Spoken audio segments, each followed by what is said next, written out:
Guys, meron nga pala akong mga maikling tabla ng palutsina. Yan. So gagawin ko dyan, pakikinisin ko gamit itong grinder. So gagawin ko dyan pag uwi namin ng probinsya sa Bicol. So meron kasi kaming pinagawa doon na tent sa tabing dagat. So gagawin ko mga ano yan, gagawin ko lamisa. So panapakinis ko na yan. So pag dating doon, pag ginawa na naming lamisa, pag okay na siya, so babarnisan lang yung ibabaw niyan. Babarnisan. So meron ako napakinis na ilang piraso. Ayan. So tutuloy-tuloy ko na lang yan.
So ayan, finish na siya.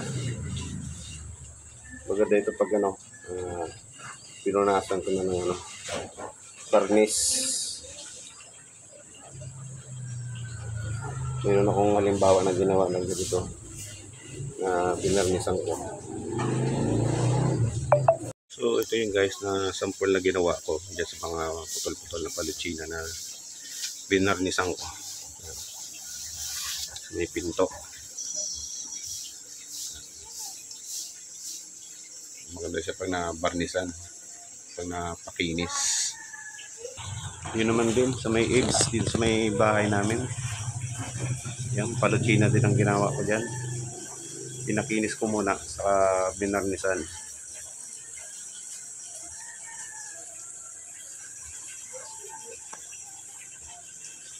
Ang ganda. So yung varnish naman, may iba-ibang kulay naman na gusto mo. Makakapili ka kung anong gustong kulay mo. Kulay na ipahid mo. So ito, yun siya, sample ng ano, makinis.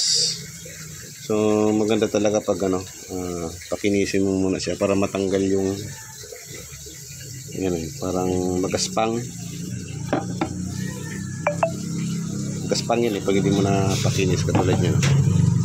So ito lang, itong side lang naman ito ang papakinisin ko. Tapos pag nagawa na siya ng lamisa, saka pahida ng varnish. So ito sa tingin ko mga ano na to, malapad-lapad na lamisa na rin to. Saktong-sakto do sa cottage na ginawa ng kapatid ko. So yun muna guys, maraming salamat sa panonood ng aking mga video.